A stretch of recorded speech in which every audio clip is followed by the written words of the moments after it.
All right, guys, welcome back. Hello, hello. So we're starting to finish up the buyer series. So I thought this would be a good episode to just kind of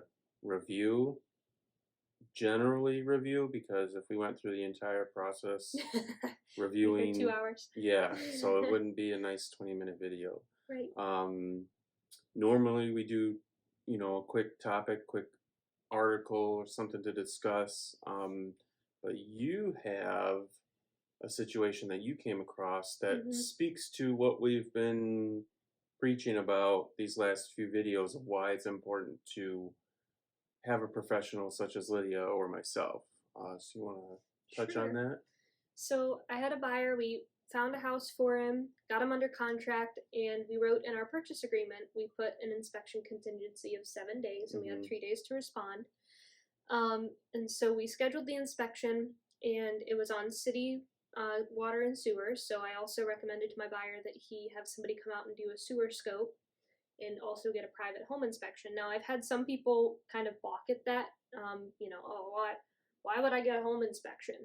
Well, you don't know what you're walking into until you do. Right. And so there was some structural issues in the foundation. The foundation was sagging, which it wasn't something like the house was going to fall apart. However, we needed to get that shored up, and it was going to cost my buyer about $5,000 to do so. Just for that one thing. And there were 9 major things that popped up on the inspection, plus a bunch of little things. There were gas leaks. The roof had some problems. And the sewer, they couldn't even get out to the main line. There was a big root through all of it. So this just goes to show, I mean, when we're coming to you and we're saying, hey, get a home inspection, we're not just saying it because we want you to have to pay extra money out of pocket. Right. I would rather have you make a $500 to $700 mistake than a $100 to $200 to $300,000 mistake. And that's exactly what would have happened if we wouldn't have gotten that inspection. So kudos to my buyer for listening and for saying, yeah, absolutely, I want that done. So let me ask you this, that structural issue that you mentioned, was that obvious in pictures, or was that obvious when you guys walked up to the house to view it? No, it really wasn't. Once I saw it, it was. Yeah. But the basement was kind of split into a finished and an unfinished section, and this was actually kind of behind the furnace, and it was dark. There wasn't really many lights down there, so definitely be keeping a closer eye out for it now. But that was just something that wasn't real obvious. And in the pictures, they don't even show that part of the basement. They don't show the furnace. That was the other thing. The furnace was super old, like 60-ish, a little over 60, 70 years old. I don't know. Wow. 58? Let's see. I can math. Yeah.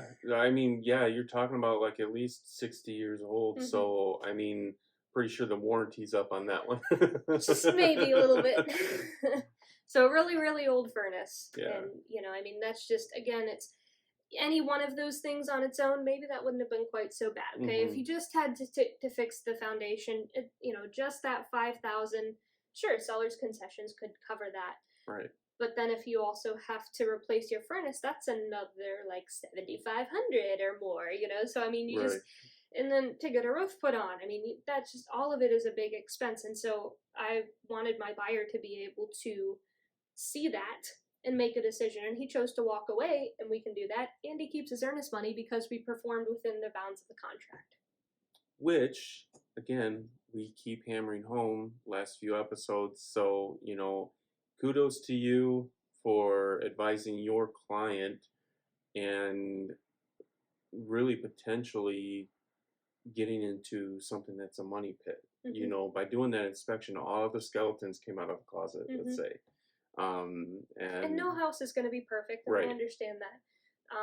But when you have that much at one time, again, if we walk in, chances are if we walk in and it's just a furnace, okay, like that'll be all right. But if we have a bunch of things that just kind of all come together, and you have this huge, $30,000, $40,000, and you Mm-hmm. know how home repairs go. I mean, you watch HGTV for one episode, and you figure that out. They come and they have this huge budget, and they're like, "We can do $100,000 worth of renovations," and then they get in there, and it's like, "Yeah, we can do all of this for $100,000," and it never goes to plan, and they always end up spending $25,000 at least more.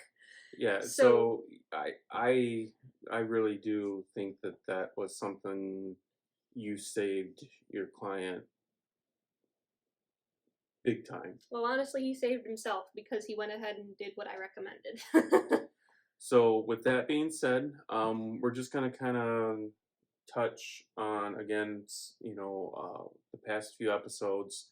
We're gonna go down a list, touch on it a little bit, and try to get you from starting the process of buying a home all the way to the closing table, and just Mhm. kind of giving you a general recap. Sure.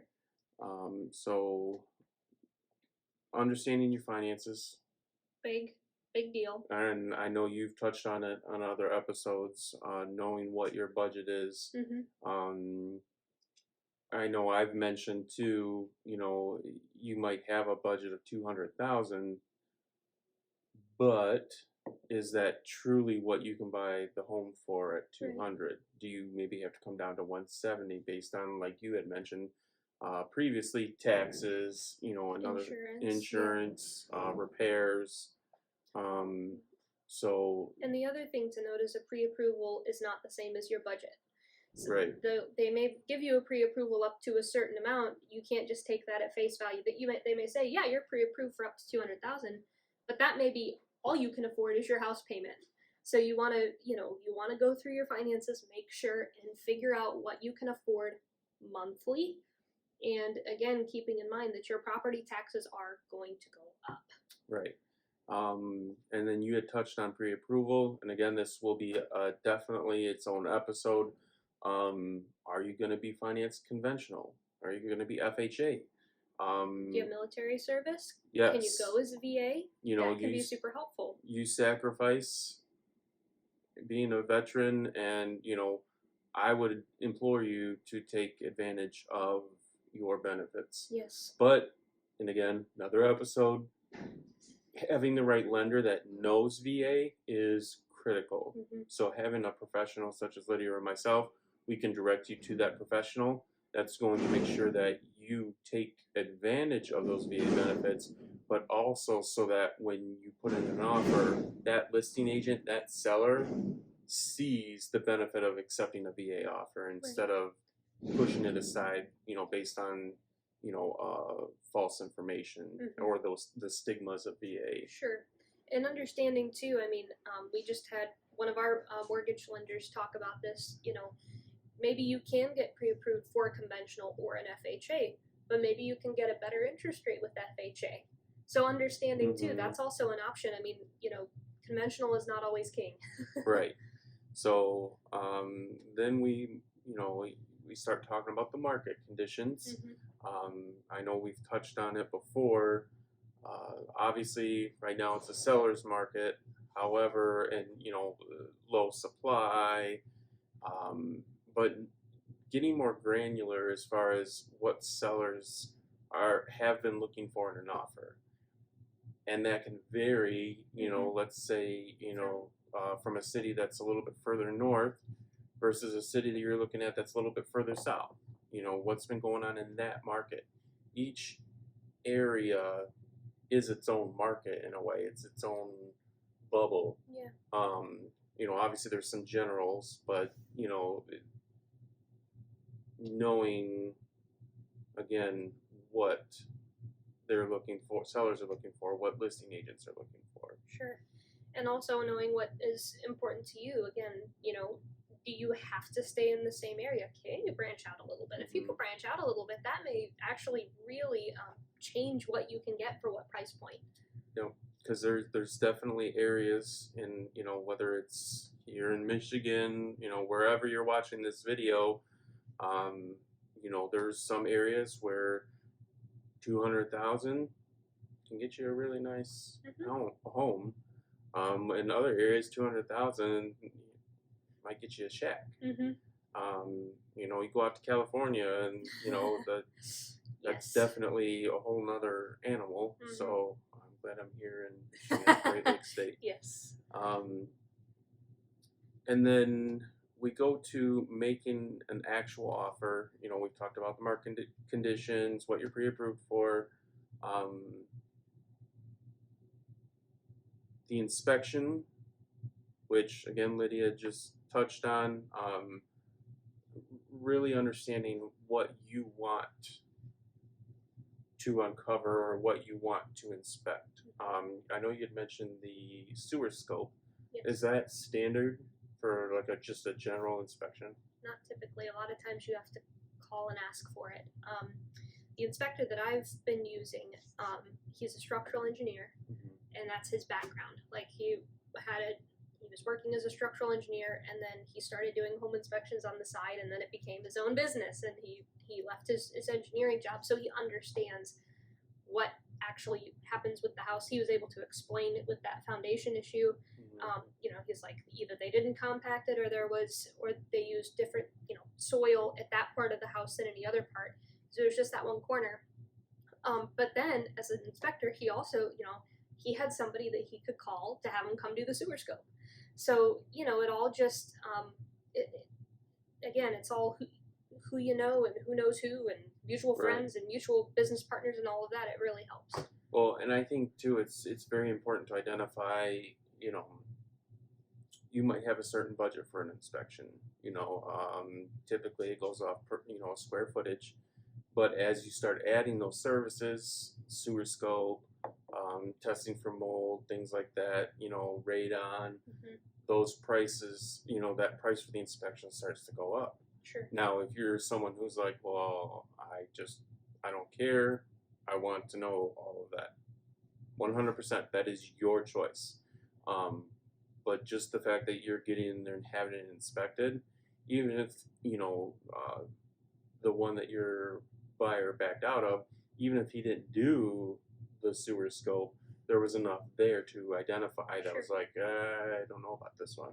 Yeah, and the sewer scope, I mean, that is something that really I would implore any of my buyers, if you're going to come to me, please try to budget for that, because that if you're moving into a city where it's like city sewer, city water, you really, really, really want to get that checked, because you know, maybe the clean out hasn't been open in forever. You don't know what's there. You don't know if it's roots, which was the case with my buyer. I had another, I know of another one where some little kids got playing, they opened up the clean out and they shoved tennis balls down there. And so this client bought the house, went to fill up the bathtub for their kid, and all of a sudden it just all was backlogging, like backwashing. And so they had some problems, but they didn't know about it. So it's like that, and that was what had happened, was there was tennis balls in there that needed to be gotten out. It can be something as simple as that. I mean, think, tennis ball, come on. Well, I mean, depending on how thin that line gets, you want to know all of that. You don't want to have to deal with that after the fact. Well, and especially, you know, and I do speak in general terms, when you are looking in older neighborhoods, your newer subdivisions, okay, maybe you could get away with it, but I mean, more often than not, you know, if you're looking at a subdivision that's older, that's definitely a heavy consideration for sure. Sure. Yep. So we do the inspection, everything goes great, maybe a few repairs here and there, you can live with it. So now we're proceeding with the contract. When you're under contract, you know, and we've stated this in previous episodes, that's when the underwriting happens. That's when it's kind of boring for us, because we're just sitting on our hands waiting for the lender to let us know, first of all, when the appraisal is going to happen. Again, you know, if you're getting a loan, there is no way around it. The lender's going to want that appraised, because they want to make sure that what the money they're going to give you is going to be essentially worth it. Like the value is there. Because if you happen to, and I hope this never happens to you, if you happen to go into foreclosure and they need to recoup their money, they want to make sure that that value is there so they can.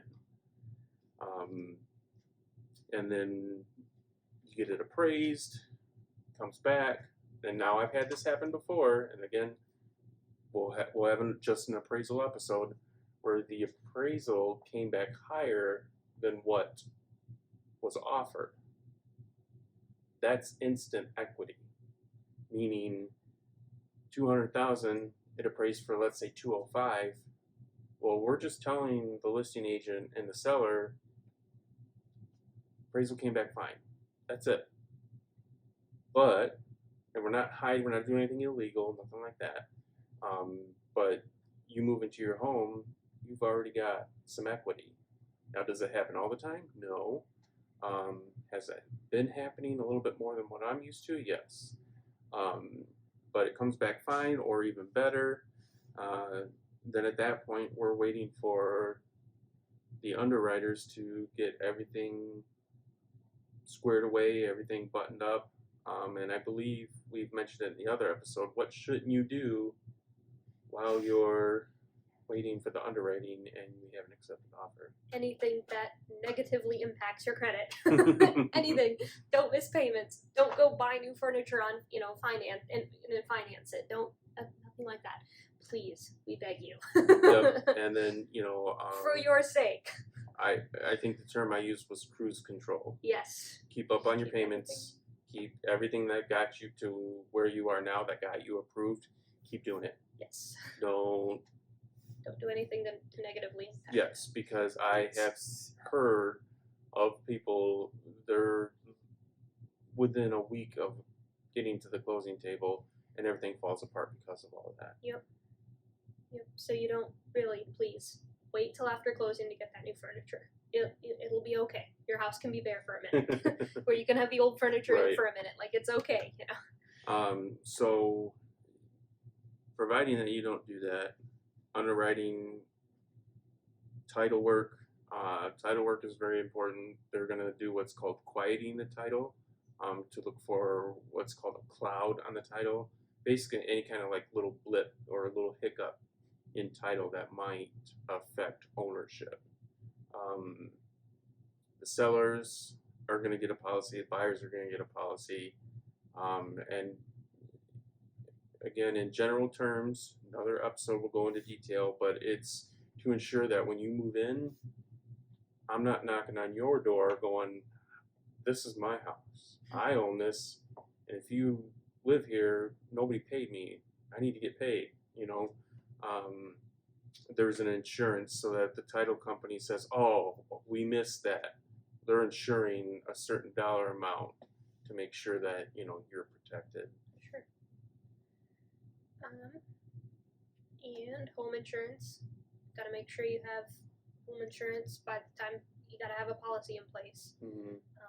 And that's something you can shop around, right? Oh yeah, absolutely, and you should. So something I always tell my buyers, they don't have to, but whoever you have car insurance with, and you see it on commercials all the time, multi-line policy, discount, so if you have State Farm, check out State Farm. Mm-hmm. You have Progressive, check out Progressive.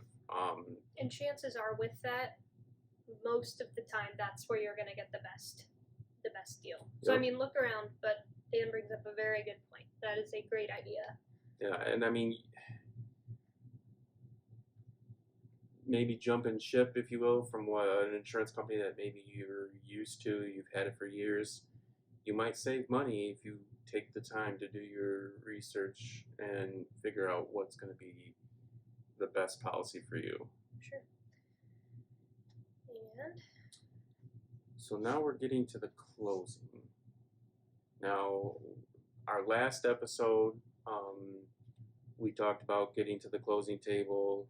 We talked about, your closing costs. Your lender's going to give you that final closing cost of, let's say, okay, Lydia, after everything, you got to come to the closing table with $8,000. Now, making sure that's also made up to the title company. I prefer a cashier's check for my buyers. I believe you've mentioned before in another episode that you can wire the funds. With all the wire fraud going on, I personally prefer. If I go to Lydia and I say, okay, go ahead, go to your bank, get a cashier's check, make sure it's made out to, whatever the title company is for you. Bring your ID, stretch out your hand, maybe do some exercises because there's going to be not only the real estate documents, but there's going to be the mortgage documents. The sellers get off kind of easy. Sellers just got to sign the real estate documents. You have a whole nother stack that you've got to sign, basically saying, I promise I will pay it back. I promise this is my home. I am not using it for illegal operations. Your blood type, your eye color, they want to know all that. Name of your firstborn. Yes. So you get through the documents, you sign. We talked about, is there occupancy? Does the seller have time to get out? If they don't, you get keys there at the table. If they do have occupancy, how does that go down as far as, okay, well, when do I get my keys? Yeah, so, it can be a little different either way. What have you experienced? So, usually, let's say it's a 15-day occupancy. And on day 10, sellers tell their agent, we're all moved out, we're good. So then at that point, the listing agent reaches out to us, the buyer's agent, and says, okay, we're ready to hand over the keys. And then what I will do is, and usually they have it with all of the mortgage and real estate documents, what's called a key exchange form. And then what you do is sellers, you meet up, seller sign, buyer sign saying, yep, I've received the keys, yep, I've given the keys. And then at that point, paper trail. Yes. Yeah. That is huge in this business. Even things that seem frivolous, you'll find that we're asking you to sign this piece of paper over something that you might think is silly, but there's a reason. Something has happened in the past, somewhere, somehow, somewhere in history, right? That it's come back to bite somebody, and so we're making sure that we're covering not only you, but we're covering us as well, making sure we're doing a good job for you. For sure. I've had a buyer where we did the key exchange, and depending on how it's worded, the buyer has the opportunity to then walk through the house to make sure the house, the sellers didn't move out anything like a couch or a fridge or something, and then accidentally knocked a hole in the wall, or didn't trash it purposefully. Or yeah. So I've had a buyer, and it was not the seller's fault. The seller was actually unaware of it. Came in, my buyer looked and noticed the tub was cracked. Well, the seller was renting that home at the time, so he wasn't living in it. So what we did was there was an escrow that we held, and they basically split it. So let's say the escrow was $2,000, the seller took $1,000, and he gave $1,000 to my buyer to repair that. And then, oh, by the way, here's the keys. Yes. So that's another way to protect you, the buyer, being the new homeowner. That's held back right at closing. So you can, if that's in the offer, then the title company takes care of that, holds that back, and the seller has no choice but to wait until the buyer signs off saying, yes, I'm satisfied with the condition of the house, I have the keys, seller gets that escrow back. Yep. All right.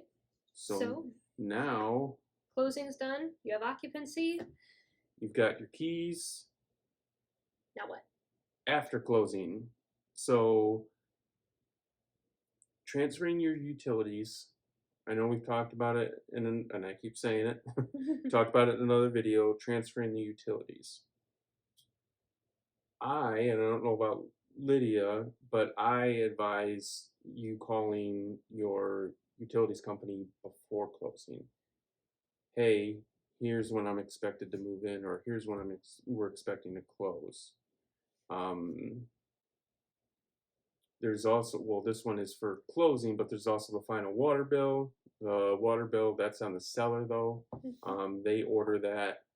And again, that title company does hold back about $300 to make sure that that water bill is covered, then disperses it. But yeah, so the water usually is pretty well set. Yep. But you want to make sure that everything's good, or you don't walk into the house and absolutely can't work, can't turn anything on. So yeah, so by the time you get the keys, the water bill situation has been situated. So really, for you, the buyer, it's making sure your utility company knows, hey, now this is your new address, and this is where you need to start billing me. Right. And now you're moving in. Yeah. So there's a mix bag. Some people I can move myself. Or you can hire movers. I mean, I see it all the time. You see the trucks all the time. That's another resource that we have for you. Yeah. And we would always recommend you choose a mover that has like a brick and mortar location, that way it's not like an online thing. Online can be a little harder to deal with. And there's not always as much protection if there's not like a brick and mortar location that you can go to and talk to somebody. But yeah, I mean, some people, I feel like most people that are closer to my age that be like, hey, I'll get pizza. Y'all want to come help me move? Whereas, somebody who maybe is a little bit older, their friends are like, they got kids, they got whatever, and they're like, nah, I can't. Not even for pizza. Sorry, man. Right. Yeah. So it just depends on, what resources you have, and if not, we can hook you up. Well, and one of my closings that I had, older gentleman, it wasn't even a thought for him. Hey, I've already called the moving company. They're coming out. This is, I'm boxing stuff up, but they're dragging it out and putting it in the new house. So that's definitely something to think about, consider. You might already have a plan, or you might already know who you're going to call to help you move. But that is something that you can use us for as a resource to help you make that move. And again, that's after, that can be set up before you close, but again, we're here to support you after. Yeah. So even if you're like, oh, I totally forgot, we were already closed, I'm not gonna screen your call and not answer. You're calling me saying, Dan, hey, how do I move? Like, there's all this stuff. No problem. I'll make some phone calls and I'll get you some companies that we trust to help you out. All right. So, gave you an overview. Stress the importance of an inspection. How to get to the closing table and everything in between. So I think our next series that we're going to get started on is going to be related to us realtors. Really talking about what we do behind the scenes, the struggles that we come across, the training that we do, everything we do, that when it's showtime and you come to us and you're like, I want to sell, I want to buy, what that looks like. For sure.